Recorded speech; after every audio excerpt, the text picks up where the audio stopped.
Hello there. I'm Robert McKay. The channel is it is a thoroughly the same old stuff. I try not to do it exactly the same every time. That's to have it exactly the same is not my style. And this is not exactly the same. I already have poured my glass, and tonight it is Sagamore Spirit rye whiskey. They're double oak. They age it in one barrel and then put it in another new barrel to what they call finish. And I'm not going to go into all the details of that now because I'm a little frustrated. The reason this is already poured is I started to record this video and got so tangled up in chasing 42 rabbits at once that I just stopped, erased that one. I'm starting a brand new video. If I had editing facilities, I might could have edited out the mistake. It was a big mistake. It just didn't, what I was doing wasn't a mistake, but I couldn't make it work right. So. But I don't have editing facilities, so we proceed to the video. And I'm trying to cut out that silliness and it keeps just bursting out. This is number 34 in the newly rebuilding Whisky Basics series. There are 36 altogether, so this is 34. That only leaves 35, 36, and I'll be done. It's turned out to be a good thing that I'm redoing these, but I really wish I didn't have to. It's irritating. So number 34 in the Whisky Basics series is, what are some whiskeys I will never buy again? I can tell you right off, this is not on that list, or I wouldn't be drinking it now. I have had this, the Sagamore Double Oak. I've had their regular rye, Sagamore Double Oak regular rye, and I have had their cask strength. All three are excellent. They might have produced a bad whiskey somewheres, but I don't see how they could. I don't think they have it in them to do bad whiskey. This is one of those, the nose is so wonderful. I want to just keep a sniffing, and I'm going to have to remind myself to drink. There is not a lot of whiskey that I would call objectively bad. There are any number of whiskeys that subjectively don't suit me, but are yet not necessarily bad whiskeys. Tastes differ. One person likes broccoli, the other doesn't. One person wants the Scoville units to be sky high, the other can just barely tolerate mild heat. One person likes whiskey, one likes rum. One person likes Scotch whiskey, one person likes bourbon whiskey. Tastes differ. And so a lot of things that I think are execrably awful are in fact not actually awful. They're just not for me. But there are some which I believe are objectively bad. They're bad, period. Again, this ain't one of them. It's such a delightfully smoky nose. There's a hint of spice in there. Like, it doesn't smell like roasting chilies, which you get all over New Mexico this time of year, but it has that spiciness, that sharpness in the nose. I could sniff that all day long. That would make a great cologne, in my opinion. I don't wear cologne.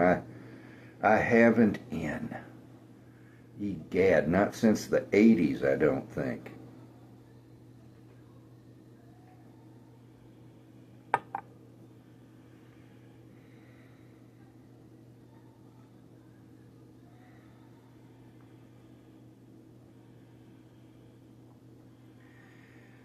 the first thing I get is just this great sweetness. And then it differentiates out into brown sugar and cinnamon and oak. Now in the finish, I was getting some of that brown sugar, a little spiciness, like maybe red pepper. There's a honey sweetness in the oak and even a little bit of charriness. Not too much. It's not offensive. But one sip, and man, this is good. But I'll buy Sagamore Spirit again. One of these days, it may be a year, but I'll buy one of these again. What will I not buy again? I have a list. You've seen my writing before? It has not improved.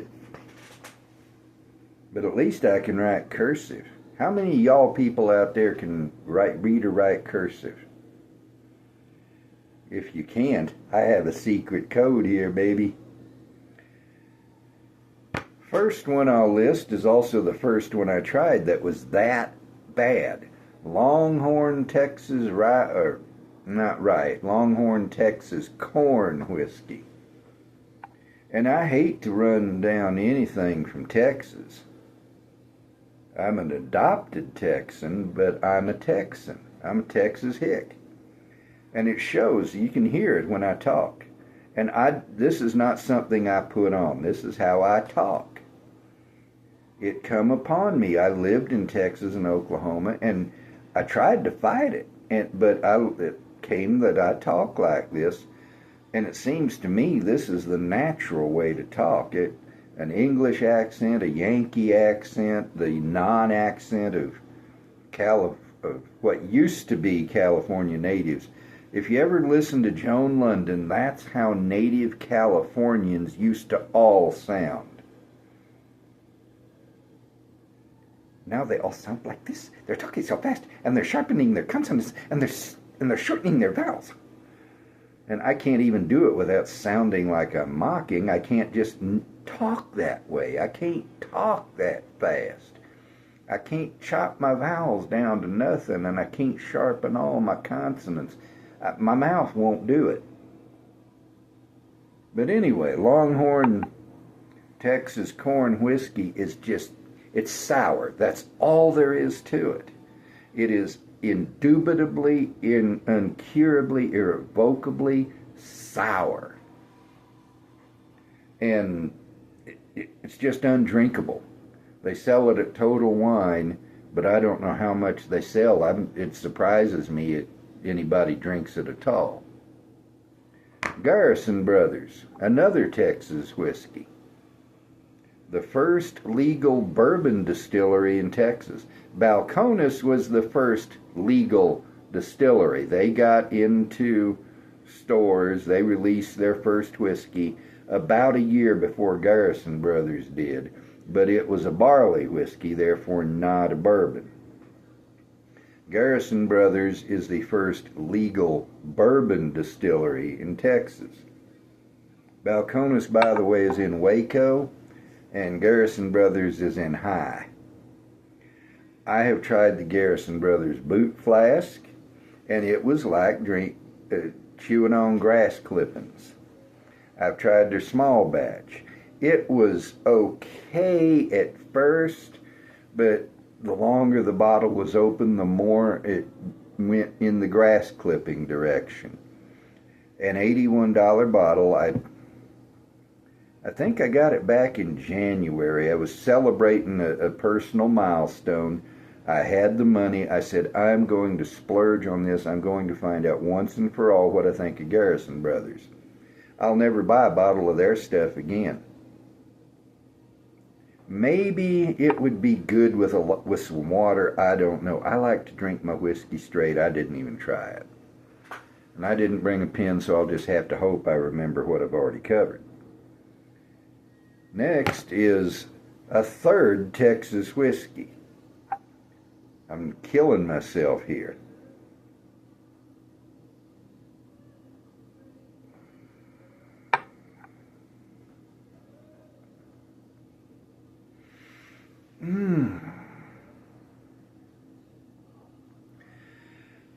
as I was holding that in my mouth, this combination of butter and black sugar, butter and brown sugar and cinnamon just swept across my tongue, and oh man, it was good. This stuff cost me $64, worth every single penny. I'd pay $10 more if I had to get this. It's good. But the next is Balcones 100 Proof Rye. Now, if I'm not mistaken, and I might be, I've not really double checked, I believe they've discontinued that. I know they now have a bottled in bond rye, which by law is 100 proof. But that was like drinking grass clippings again. I've never had any other rye whiskey like it, and I confess I'm not a rye expert. I'm a bourbon guy, not a rye guy. But I've never had a rye that was so awful. And I don't believe I even finished the first glass of that I poured, and I dumped it all throat, tossed the bottle. I'll never buy that again. Next, we get away from Texas. We stop throwing Texas off the cliff here.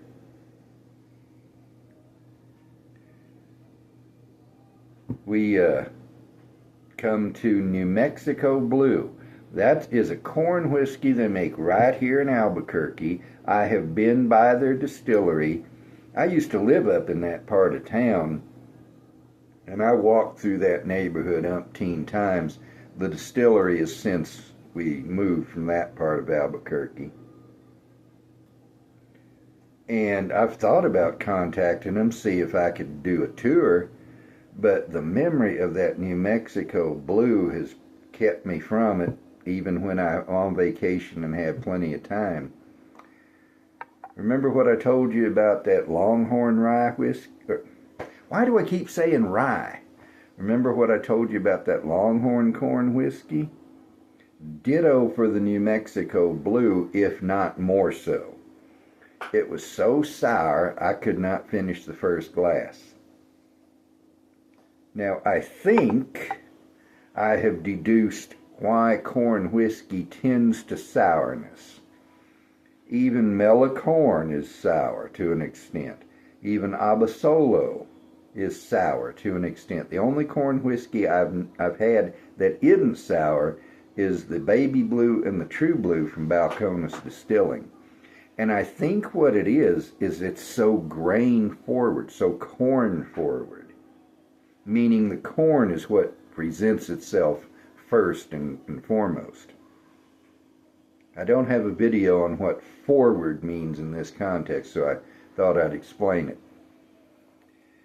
Corn whiskey, by law, must age in either new, uncharred barrels or charred, used barrels, which means that all the stuff that bourbon and rye and whatever other kind of whiskey draw from the charred barrel, corn whiskey does not get. And it has to be at least 80% corn, so you already have a ton of corn in there. It's not picking up as much from the barrel. Typically, corn whiskey doesn't age as long.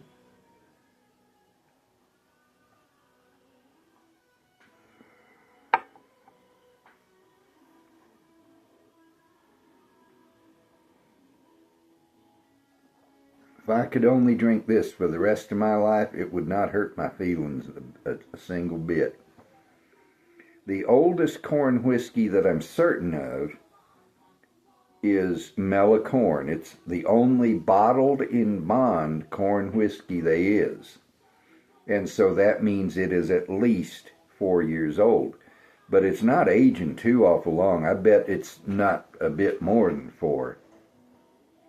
And so not picking up as much from the barrel, not having as much time in the barrel, corn whiskey retains more of the grain characteristics and brings in fewer of the barrel characteristics, and I think that's what makes it sour. Corn generally gives sweetness, but you have to temper it with the wood or with some other grain.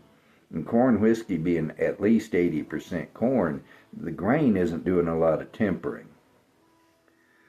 So New Mexico Blue is right out. And then I could have put more on the list, but this is some whiskeys I'll never try again. And for the last one, I go to Ireland, Tullamore Dew. I learned of that from Joseph Wambaugh's novel, The Glitter Dome. I can't remember the character's name, but he goes to this bar called the Glitter Dome, where it's not Leary. Leary is in the Black Marble. Wing, I think, is the name of the bartender. He's a Chinese guy. But now, am I even getting my bars mixed up? It's been a while since I read both the Glitter Dome and the Black Marble, and I might be even conflating the Delta Star in there. In one of Joseph Wambaugh's novels, there is a bar with a bartender and a main character who drinks Tullamore Dew. I think it's the Glitter Dome. I think it's Wing as the bartender. If you want to look it up, feel free. I ain't going to bother, especially not while I'm recording. But that's where I learned of Tullamore Dew. And when I started drinking whiskey, I thought, I'll try it. Sour. If I'm not mistaken, Tullamore Dew is what in Scotland and Ireland they call a grain whiskey, which there are various other legal qualifications to be this or that. But the basic idea of a grain whiskey is it's anything other than barley, and the most common grain is corn. And in the Irish climate, which is much milder even than Kentucky and Tennessee, and using mostly, if not entirely, used bourbon barrels, because you can only use a bourbon barrel or a barrel once to make bourbon. And this chair needs a southern climate. But those being the circumstances, Tullamore Dew has that sourness to it. It's a grain whiskey. It's aged in used barrels. It doesn't age long. It's a lower tier whiskey. And it's sour, and I'll never buy it again. Now, some people like Tullamore Dew. Some people obviously like all these things, or they wouldn't exist. If nobody buys a thing, the maker quits making it. Otherwise, he's just losing money.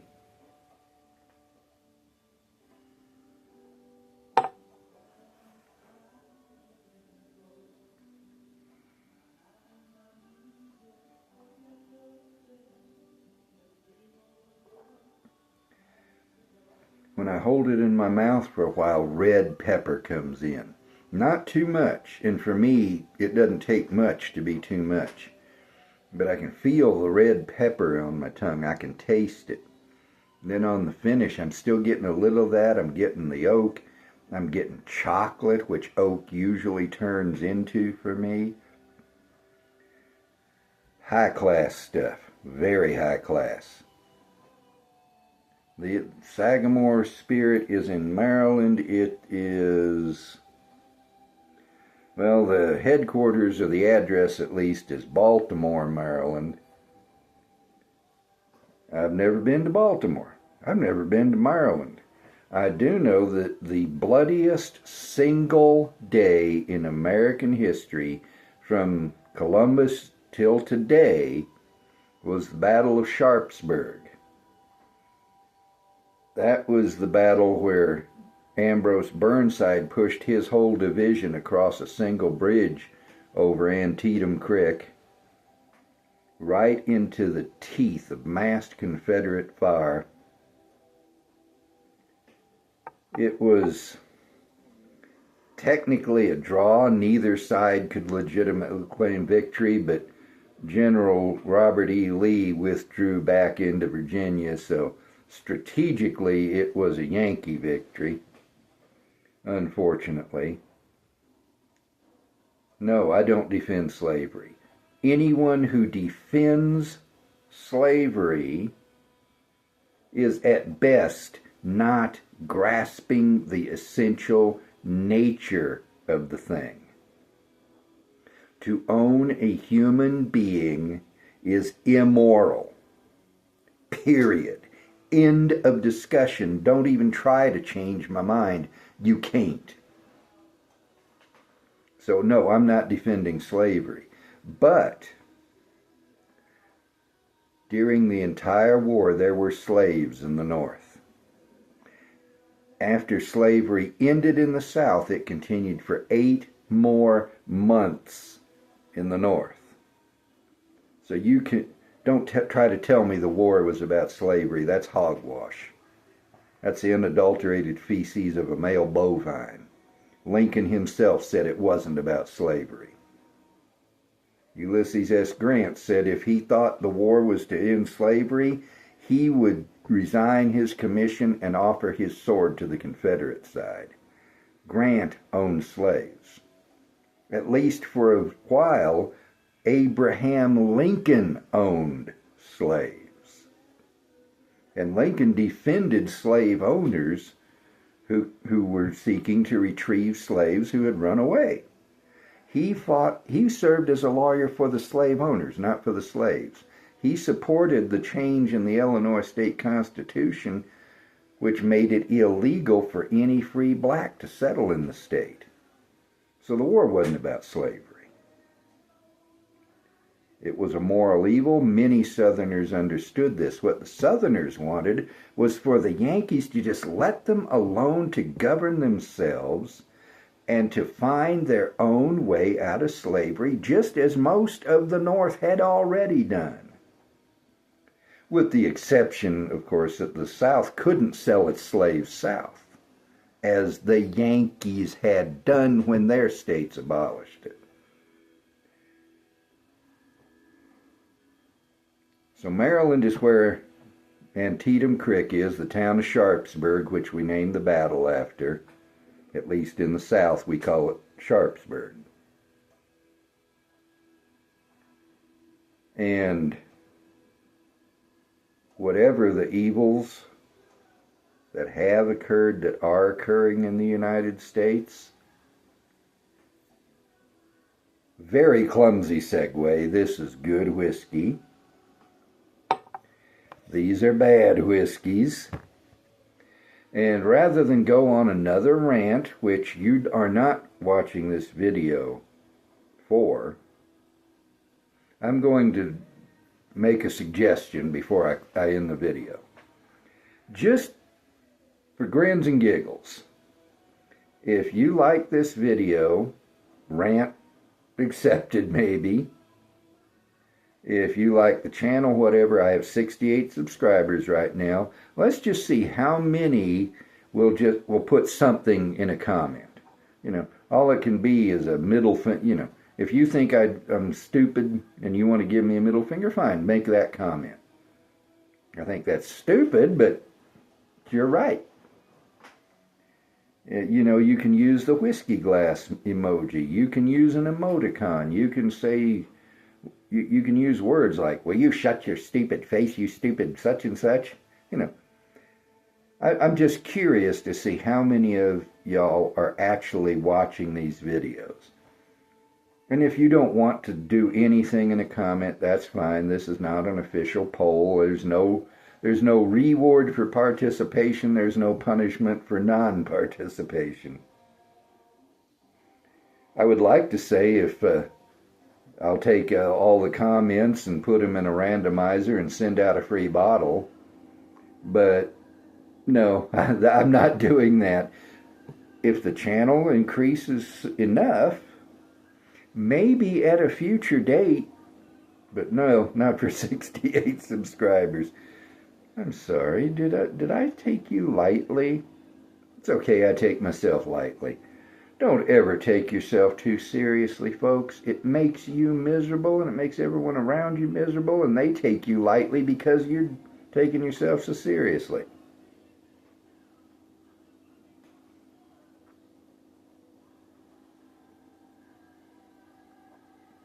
Honey and citrus there, along with everything else. Every sip seems to be different. I am at 26 minutes. I thought I was going to be able to do this in 15. So, very abruptly, I end the video by saying, yeehaw.